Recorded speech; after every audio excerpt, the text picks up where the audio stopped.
Seja muito bem-vindo, meus queridos irmãos, para mais um conteúdo aqui do nosso canal sobre curiosidade bíblica. E hoje nós vamos trabalhar sobre este grande embate teológico e essa grande curiosidade. Por que alguns demônios estão soltos e outros já estão presos? Aparecem como presos lá na carta de Judas capítulo 1 e verso de número 6. Há um grande embate teológico à luz desse texto e outros textos que alguns fazem alusão ou colocam como comparação desses que estão presos. Fique até o final que eu vou trazer as possibilidades de se entender esse texto e tudo que está em volta desse texto, ok? Segura aí que eu já vou trazer a explicação para você. Antes, eu quero, é óbvio, pedir para você que ainda não é inscrito aqui no canal, se inscreva aqui no nosso canal, deixe a sua curtida, o seu like nos vídeos. E é muito importante que você deixe o seu comentário, porque o inscrito do canal que mais comenta no mês ganha um presente. É isso mesmo, eu quero te dar um presente, quero mandar para você aí na sua casa. E como é que faz para você ganhar? É simples, precisa estar inscrito no canal, deixar aqui a curtida, o like nos vídeos, que eu vou postando aqui semanalmente, e o comentário, é através do comentário que eu vou levantar aqui junto com a equipe quem é a pessoa que mais interagiu no mês e vai ganhar aí um presente. Você pode ganhar um presente desse mês, é só deixar o seu comentário. Bom, tendo dito isso aqui, pessoal, eu já quero entrar para trabalhar sobre esta grande curiosidade, esta grande dúvida e esse grande embate teológico que tem rondando sobre esse tema. Quem são esses anjos que estão presos em Judas capítulo de número 1 e verso 6? E o porquê que eles estão presos e os demais estão soltos? O que eles fizeram, o que eles cometeram para estar presos? Esta grande disputa teológica e briga, ela está totalmente em volta lá do primeiro livro da Bíblia, no livro do Gênesis, capítulo de número 6. Há uma grande parte de teólogos, grandes intérpretes que defendem o seguinte, que esses anjos que estão presos em Judas capítulo 1, verso 6, na verdade são os anjos que aparecem supostamente ou assertivamente, assim, de forma daqueles que entendem que realmente ele é anjo, lá em Gênesis capítulo 6 e verso de número 2. E o que acontece ali em Gênesis capítulo 6, verso de número 2? O texto diz o seguinte: viram os filhos de Deus que as filhas dos homens eram formosas, bonitas e belas, e eles tomaram para si aquelas que eles escolheram. A grande briga teológica está justamente nesses filhos de Deus. Quem são esses filhos de Deus? Aí tem pelo menos 4 possibilidades de se interpretar quem são estes homens citados aí, ou estas pessoas, ou esses filhos de Deus citados aí em Gênesis capítulo 6. Há uma posição que defende que literalmente são anjos, e esses são os que defendem que são anjos, que são os anjos que estão presos lá em Judas capítulo 1, verso 6. E já que nós vamos entrar aí para explicar o porquê que eles entendem que esses são os mesmos anjos aí, ou os filhos de Deus de Gênesis capítulo 6. Há uma outra possibilidade de interpretação que há muitos teólogos respeitados no mundo aí dos estudos da teologia ao longo da história do cristianismo, que na verdade fala o seguinte: esses filhos de Deus de Gênesis 6 não são anjos, seria bizarro, não tem como ser anjo. Eles, na verdade, são a descendência de Sete. Como assim descendência de Sete? Nós vamos chegar lá para explicar. É que quando Caim matou Abel, Adão pediu outro filho para Deus. E Deus lhe deu um outro filho que chamava Sete. E, na verdade, a descendência de Sete aí, que seria esses filhos de Deus que casou com as filhas dos homens. Eu vou explicar melhor para você isso daí. E a outra possibilidade que fala que, na verdade, não é anjo e nem filho de Sete. Na verdade, são apenas grandes governadores ali da época, da junção que veio ali de um povo que habitou naquela época ali.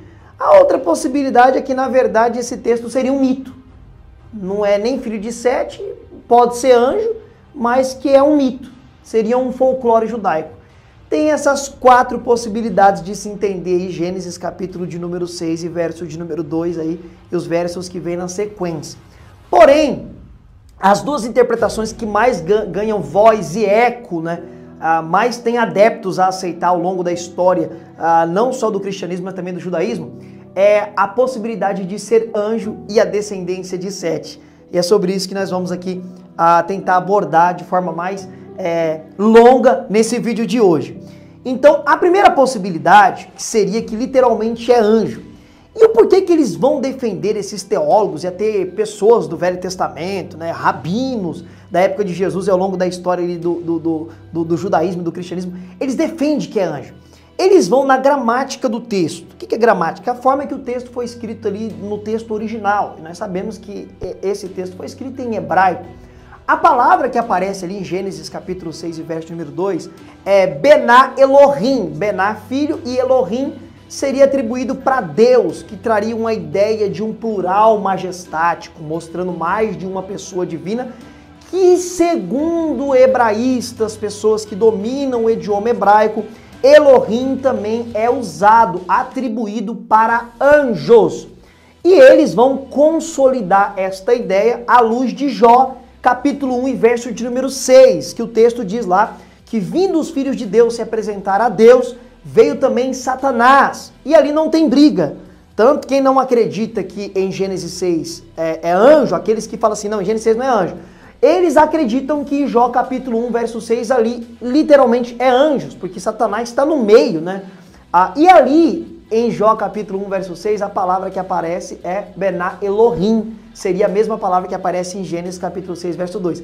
Então, dentro da gramática, esses que são chamados aí dos Elohitas, que defendem a ideia que é anjo, por conta do termo Elohim, vai falar, tá vendo aí, ó, a mesma palavra que aparece em Jó capítulo 1, verso 6 para anjo, é a que aparece aqui, então literalmente é anjo.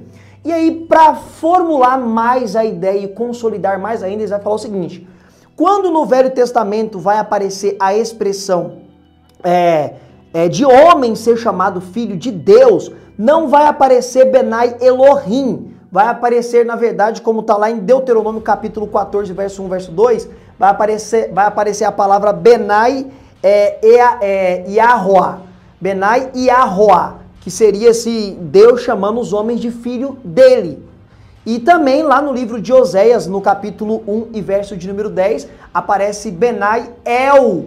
Então, quando você vê esses textos que vai se referir de homens sendo filhos de Deus, chamado filho de Deus, aparece em Deuteronômio essa palavra, né? Benai Yahoá, ou Yahué, e vai aparecer lá em Oséias capítulo 1, verso 10, Benai El, não aparece Benai Elohim. Seria uma das defesas daqueles que acreditam que é literalmente anjos em Gênesis 6. Mas para consolidar mais a ideia, eles vão ser rebatidos e falar o seguinte, não pode ser anjo, porque está lá em Mateus capítulo de número 22 e verso 30, Deus falando que no céu nós seremos como os anjos que não se casam e não se dão em casamento. Então, como o anjo poderia tomar uma forma humana, né, e ter ali um órgão genital e fazer sexo com mulheres e produzir filhos? A explicação dos que acreditam que é anjo seria essa. Quando os anjos vinham no Velho Testamento em forma de homem, que vieram para Abraão, apareceu também ali para Josué, né? E no contexto ali de Abraão, ali por volta de Gênesis capítulo 18, 19, que vai livrar a família de Ló, eles assumiram a forma de homem, comeram com Abraão e até segurou na mão de Ló e da família deles e arrancou para fora da cidade. Então, aqueles que defendem que é anjo falam o seguinte, eles deixaram o estado de habitação, que eu vou ler o texto aqui de Judas, né, que eles fazem comparação com Judas e Gênesis.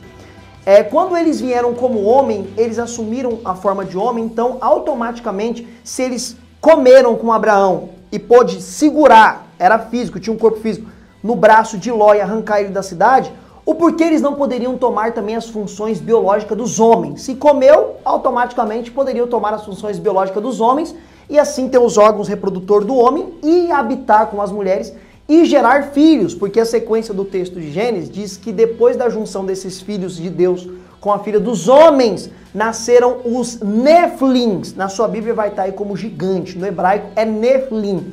E Nefilim, uma das variantes do hebraico, traz a ideia de caídos, também vai ser grande, ou como aqueles que interpretam aqui dentro de uma posição, né, grandes homens como governadores que fizeram proezas.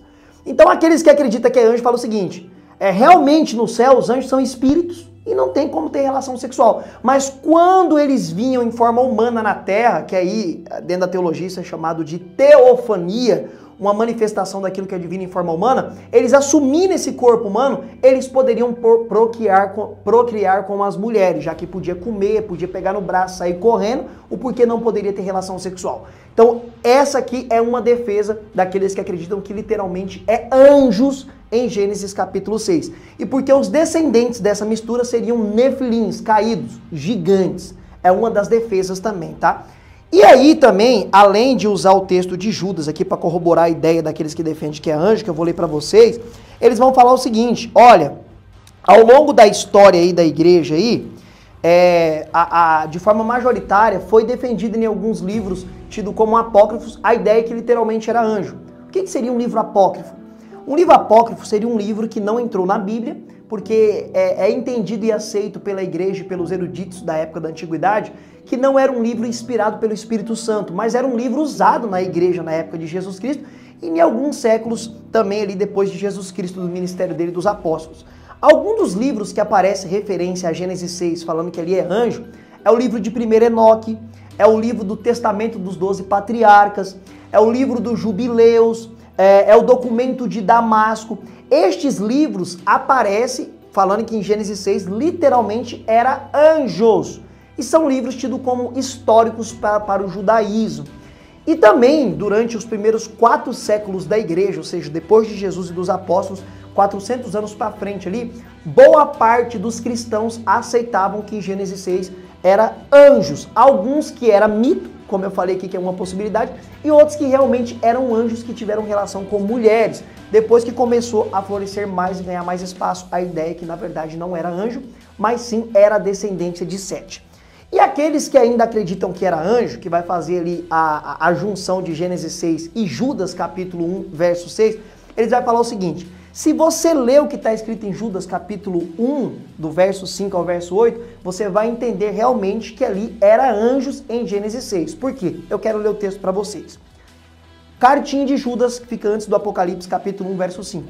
Lembrando que esse Judas aqui não é o traidor, tá? Não é o Iscariotes. Ele é Judas, filho de José com Maria, meio-irmão de Jesus, tá?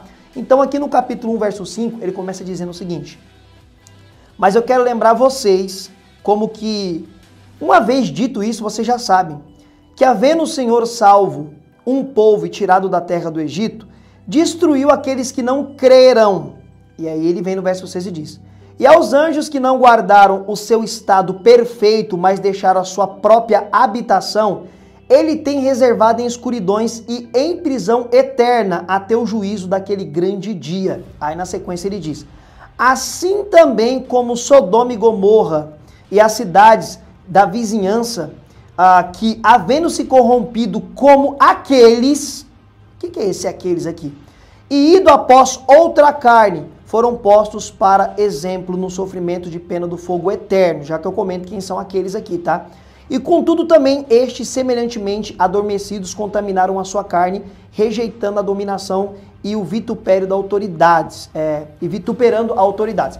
Então aqueles que creem que aqui em Judas são os anjos de Gênesis 6, vai falar o seguinte: Judas está trazendo aqui uma comparação de sofrimento de pessoas que erraram. Então ele dá o exemplo do povo que saiu do Egito e não creu na promessa, foram destruídos.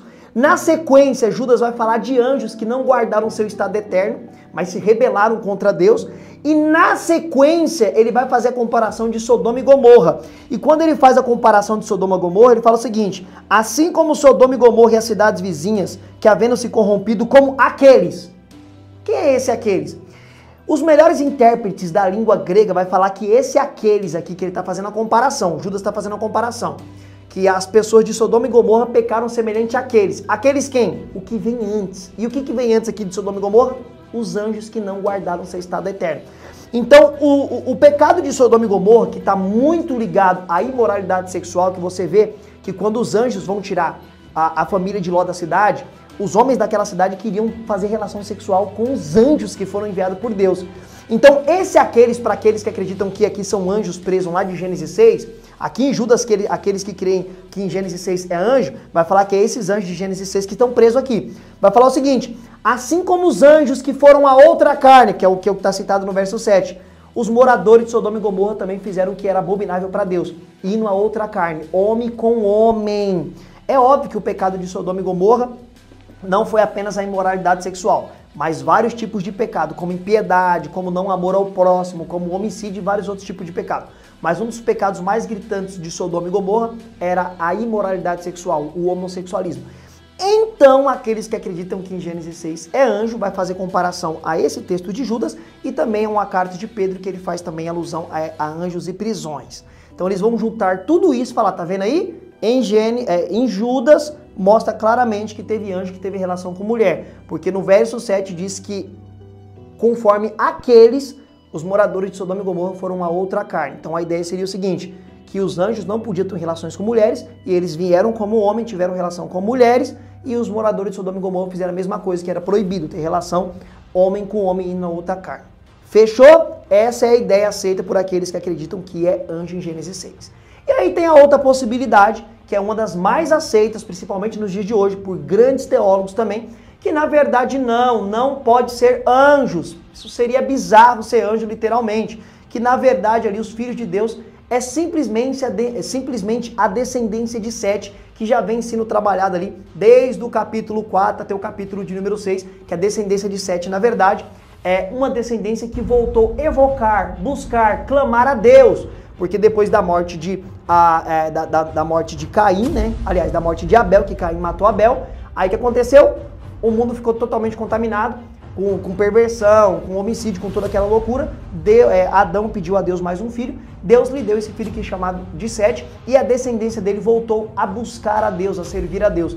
Então, o desdobramento para aqueles que é a descendência de Sete, que são chamados de setitas, eles falam que literalmente o texto é fácil de entender, tá em uma narrativa expositiva, que os filhos de Deus ali, na verdade, é a descendência de Sete que casou com as filhas de Caim, ou seja, teve uma mistura. Ou seja, aquele povo que voltou a buscar a Deus, um povo, tipo assim, vamos usar um termo bem atual, o povo crente se contaminou com filhas de Caim, que era um povo mundano, que era simplesmente isso. E aí teve ali uma conjunção que não agradou a Deus, e Deus decidiu destruir toda aquela nação ali com o dilúvio. Então os filhos ali, os descendentes ali, que eram nefilins, caídos, seria um povo que se misturou com paganismo, com práticas pagãs pela descendência de Caim, sendo que eram filhos de Sete que serviam a Deus, e teve toda essa mistura ali, e Deus acabou destruindo toda aquela geração, só preservando então a família de Noé e os seus filhos. Já aqueles que creem que é anjo falam o seguinte, Deus destruiu porque a descendência que veio ali eram gigantes em estatura, eram homens grandes mesmo, que eram terríveis, e era uma mistura híbrida de anjos com mulher, e Deus não queria isso,